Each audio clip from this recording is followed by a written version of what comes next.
What's up, you guys? Joker back after a long time. I'm very happy to finally show you my Battlefield 3 Russian Assault cosplay.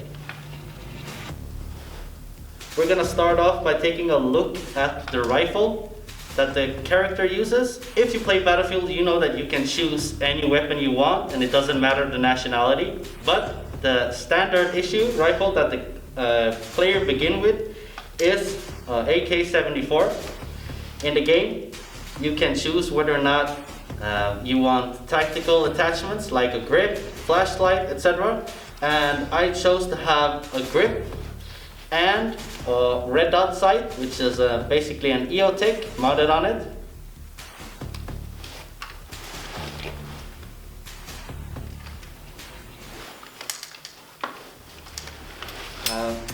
There's several variations to the rifles that you can choose. You can have the grenade launchers also, but I think this is a pretty nice and simplistic style to have it. So I think this kind of does the part. So we're gonna start from the top, what the character is wearing. Vanilla, which is the basic version of the character without any DLC attachments, is using a Mish 2000 helmet. He has a Norodos NVG mount, and he also has a helmet lamp. Nice little detail which was hard to replicate is the fact that the slings for the goggles looks like they've been cut off and attached with Velcro. What I did was that I folded them up and sewed on the Velcro and attached it to the spacings here. So you can do like this, and it will kind of stick there. And that was kind of a nice detail to the character. I always thought that stood up and looked really nice. Other than that, simple black balaclava. Not anything advanced about this one, no particular model, just a simple black balaclava will do perfect. I'm gonna take this helmet off right now, and we're gonna take a little closer look at the uniform and the gear besides the helmet. So, if we take a look at the uniform itself, this is a Gorka anorak, which is basically a pull-over model of a jacket. It doesn't have buttons or zippers. You simply pull this one over. There are variations, but the in-game character model uses an anorak one. Now, if you play Battlefield, you also know that you can choose the camouflage that your character uses. And this in-game is called Berkut, which is kind of inaccurate. In real life, it has several names, but it's most commonly known as Flek D or Flektarn D, the D standing for Denmark or Danish, which is the nationality of the camouflage originally before the Russians copied it and made their variations. Body armor is an interesting choice. It's not very realistic that you would see American gear of this usage by the Russians in 2011. The model being used is a maritime Siras plate carrier, and it's original. It's a real one made from Eagle Industries, which are the real manufacturers of this body armor. However, the pouches on this vest are all Russian, and majority of them are from the brand SSO, also known as Spuzen. What you have here on the left are two identical flare pouches. So they're not made for magazines or anything like that. They're made for emergency flares. They do not have molly webbing. I had to use loop ties, zip ties to get them attached, since they use a typical old 90s Alice clip, which I didn't have very much of, and they're kind of hard to find nowadays. So I kind of had to attach them with zip ties, but they still look the part, sit correctly, so that doesn't make any difference at all. Middle space, you have three identical magazine pouches, also made from SSO.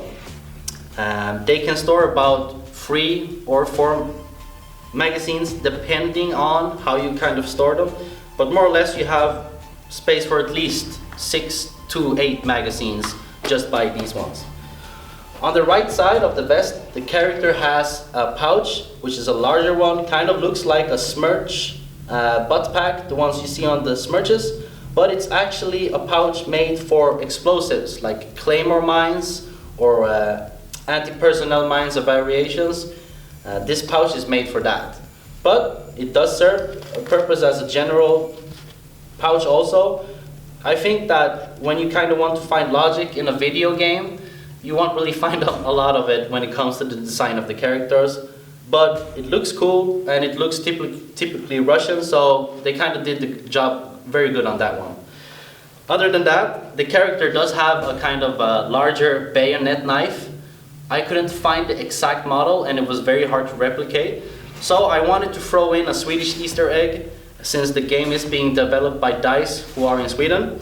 And I thought I'd throw in the classical Mura, which is a famous brand, high quality knives from Sweden. So this is a little scout model. I think this one does appear in both Battlefield 3 and 4. I know it appears in 4. And I thought I'd attach this knife instead as a little Easter egg.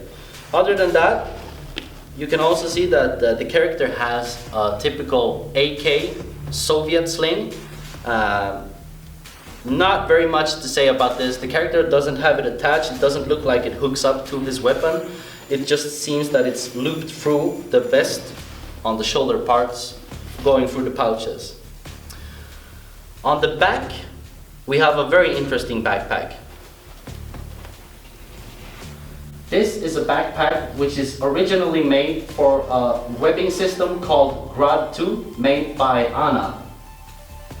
So this is actually a backpack that doesn't use MOLLE. It attaches with hooks, so it doesn't really attach to MOLLE on this plate carrier easily. So I kind of had to use zip ties and similar to get it stuck there too. It sits alright, does the part, but you can see it's a little bit wiggly, but it doesn't really affect it. Other than that, the vest itself is pretty easy, not much more attached to it. So in general, this is what the character looks like when he wears the vest. Underneath, the character uses a random kind of hard belt. You can find these on security guards, police officers, military personnel. This is also made from Sposen, and the pouches here are of variation. Some are unknown brands, and some of these pouches here, to simulate the grenade pouches on his right side, these are from Wartech. They are attached with MOLLE, but you can make them attached to the belt, but they really don't sit as good as they would have if it was on a MOLLE system. You also have a dump pouch for expanded magazines, and also some other random pouches, no purpose really, but they look cool, and it does look like the character has this type of amount of pouches on it. Moving on to the pants. The pants are not a part of this brand that made the Gorka. These are a separate brand. They're also made by SSU Sposen, and they were made exclusively for the 45th VDV Regiment of Spetsnaz paratroopers. They're not super rare, but they're not the most common pants to find either. They're ripstop, so that means that they breathe good and they're very durable and can take stress and duress tolerably. Underneath, you have knee pads. Doesn't really shine out what kind of brand they are. Probably originally they're based off Hatch or some similar brand. These are made of from 101 Inc., which is a very airsofter, beginner-friendly brand. If you want to start out, they always have good tactical clothing and stuff to fair prices. So they do the part. They look exactly like the in-game model, so no big difference there. The boots themselves weren't as easily to identify, but they look like random Russian boots. So I chose what I had in my closet that looked similar enough. So I went with Bootex Cobra or Cobra Bootex. I'm not sure which way it is. I think there's several brands. They are both called Cobra and Bootex, but they're Russian boots and they look pretty close to the game's model. So kind of choose whatever boots you want, doesn't really make that much of a difference. I forgot to mention the gloves. Gloves are as common found as anywhere you can find these kind of any kind of thrift shop, second-hand shop, whatever. Typical biker gloves, but reinforced padding here and on the knuckles. Very commonly seen on Russian soldiers, especially around the end of the 90s, start of the early 2000s. You would see these on a lot of troops. Aesthetically, they look really great, but kind of tactically, they don't really serve much of a purpose other than you have open fingers, but I don't really know what kind of purpose that serves. We're gonna take a look at the variation when it comes to the Aftermath DLC, which isn't drastic. I'll show it to you right now. It looks like this. That's the difference. The character has a watch cap on. Not that much of a difference, but what I thought was unique is that in the Aftermath DLC, all of the characters look like they've been through hell and back. And that is because it takes place after a catastrophic earthquake in Iran. So the characters have a lot of dust, wear and tear.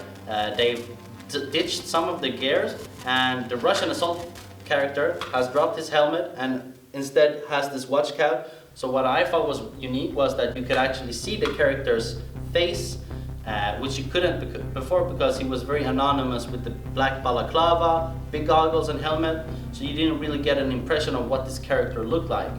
In this DLC, you could actually see the character with the watch cap, and I thought that was really cool, so I wanted to show you both variations. Not that drastic of a difference other than to take the stuff off and just put on a watch cap. But this look was actually one of my favorites when I played the game. I really loved the Aftermath DLC, and I thought it was really nice to see both the friendlies and the enemy team variations on how those characters looked also, because they modified their gear and had variations of it. Besides that, this is probably a shorter video because it's not that much gear to discuss and explain. I might have forgotten some items, or you might have some questions like, oh, what kind of red dot sighter is that, or what's the attachment? Ask your questions in the comment and I'll be happy to answer them. I'll make a detailed kit list and I'll make it as detailed as I can. Please bear in mind though that I've been doing this project since 2018, so some of the items that I've shopped or ordered, they're discontinued. You can't really find them anymore, but what I do know that is available, I'll make sure to link it. If it's not available for purchase, I'll still write the name of it so maybe you can find it in second hand. Other than that, I'm gonna intercut with some close-ups, some details of the kit and the uniform itself. Besides that, that's kind of it when it comes to explaining this kit. I really hope you enjoyed this video. This kit has been a long time in the making and I'm really happy to finally show it to you. I hope to see and hear positive and expect good results and good feedback. It looks like a lot of people are very big fans of Battlefield 3. I know I am, and considering it's actually the 10-year anniversary this year, I'm really happy to be able to release this video in sync with that. So that being said, thanks for sticking around this long. I hope you enjoyed the video. Till next time, Joker out.